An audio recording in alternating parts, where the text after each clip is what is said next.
Tout ça avec les habitations.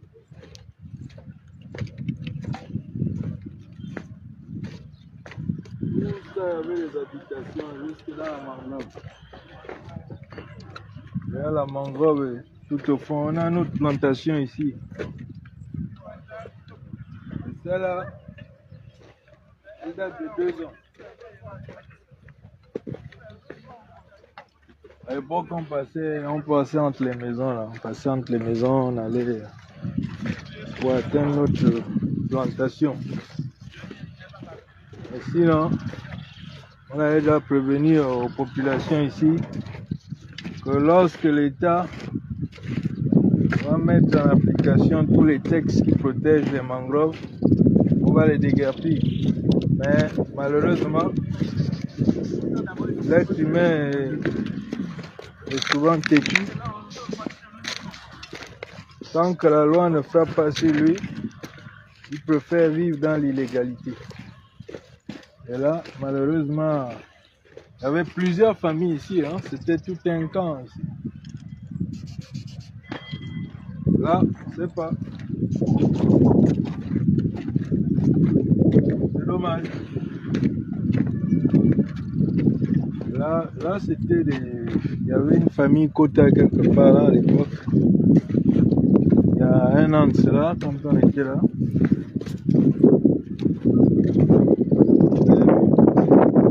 Même là, ça. Vous avez vu que la marée même ne vient plus trop jusqu'ici. On va juste aller, on va regarder notre plantation de palétuvier, hein, de rhizophora. Et nos pancartes aussi. On doit vérifier nos pancartes.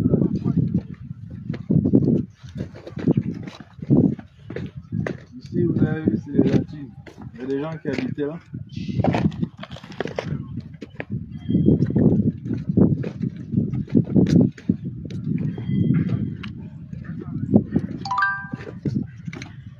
C'est dommage. Ces gens-là, ils auraient pu bien construire ici, là, en faire une ville. Ah, c'est dommage. Voilà, les habitations qu'il y a.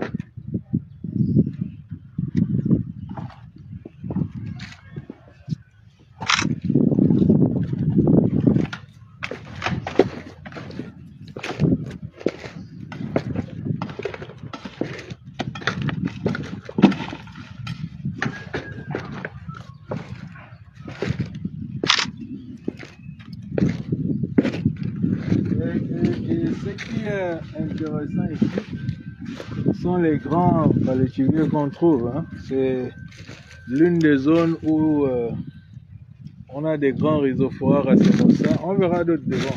Dans ceux-là, ils ont pris un coup avec lorsqu'on a brûlé là. Ils ont même brûlé les roues et tout ça. Hein, regarde les troncs des rhizophora. C'est des grands palétuviers. Mais avec le copeau que les gens ont mis, donc l'eau n'arrivait même plus ici. Ça, il faut, on ramène les engins bien nettoyés, parce que nous, on demande à l'État, surtout les TP, les travaux publics, ils ont les engins. Ils viennent, ils enlèvent tout ça. Nous, on reconstitue cette mangrove. Au bout de 2 ans, on ne reconnaîtra plus cet endroit. Ils viennent, il faut qu'ils amènent leurs engins, qu'ils nettoient bien, qu'ils assainissent l'endroit. Ça, ce sont des endroits de pêche, des endroits pour passer du temps. Donc nous, vraiment, si les TP, si l'État peut envoyer ces machines, on a cassé, c'est une bonne chose. On a cassé parce que aussi les gens qui vivaient là, il est vrai qu'il y a des gens qui n'avaient pas d'endroit où partir, malheureusement. Mais on a cassé, il faut aussi bien restaurer, parce que ça ne servira à rien de casser et laisser cet endroit comme ça. Il faut envoyer les engins pour l'assainir.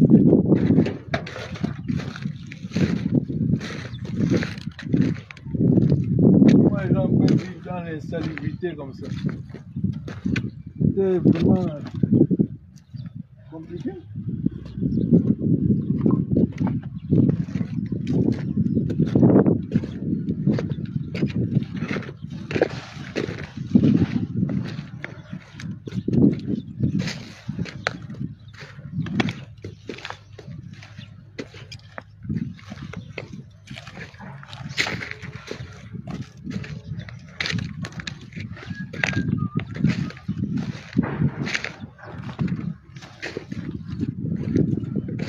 Ici, on passait sur pilotis. Il fallait passer en hauteur. Ce sont les pilotis qu'il y avait. On ne pouvait pas passer au sol comme ça. C'est sur pilotis.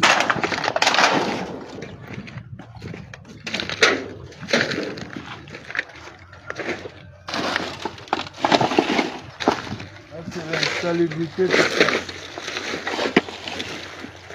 Là même, certaines maisons sont là. Il faut casser tout ça. Yeah.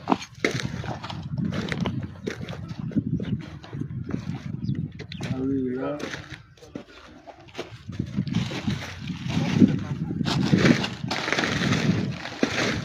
On a un autre panneau qui est là. On a notre plantation là. Les jeunes rhizophora au fond que vous voyez. On ira de l'autre côté pour bien accéder à la plantation. Mais ici c'est notre plantation on l'a dénommé Carrefour-Sni Barracuda. Parce qu'un côté on a Barracuda, de l'autre côté on a le Carrefour-Sni. Et c'est une plantation à dominance rhizophora. Et des rhizophora racemosa, des grands rhizophora qui peuvent atteindre 40 mètres de hauteur. Donc, si les TP peuvent nous accompagner, le ministère des Travaux publics, avec leurs engins pour assainir, il faut nous aider à assainir tout ça, enlever tout ça, c'est la saleté. Maintenant, il va se poser un problème, c'est on amène toute cette saleté où tout ce qui est fait, il faut recycler ça. Il faudra recycler tout ce qui est fer, tout ce qui est déchets, on s'arrange parce que ici, on a la décharge d'Alenakiri ou on a la décharge de Mindoubé. Mais on ne peut pas laisser cet endroit comme ça là, c'est pas possible. Il faut qu'on en fasse quelque chose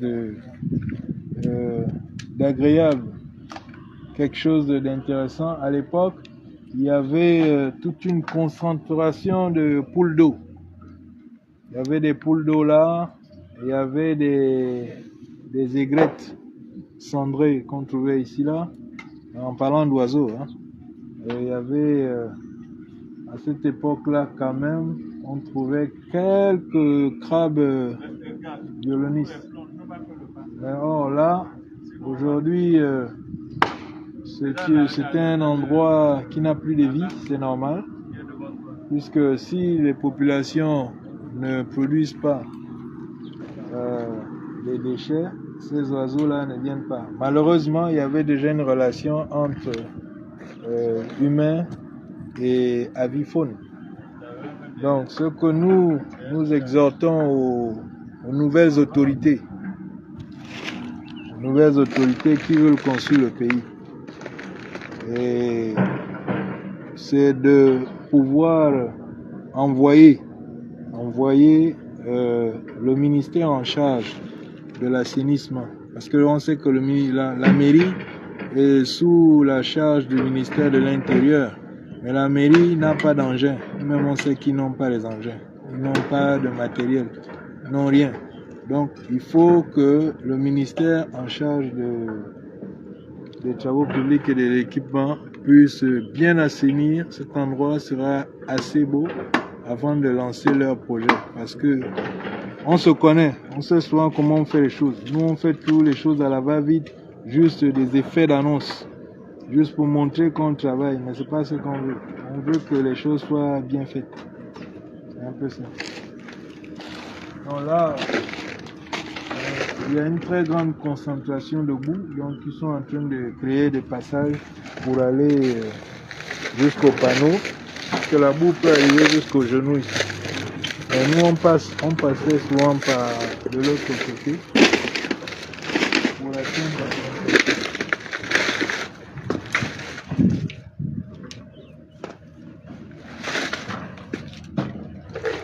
Il n'y a plus moyen d'aller par l'autre côté alors. Et là on fait la place.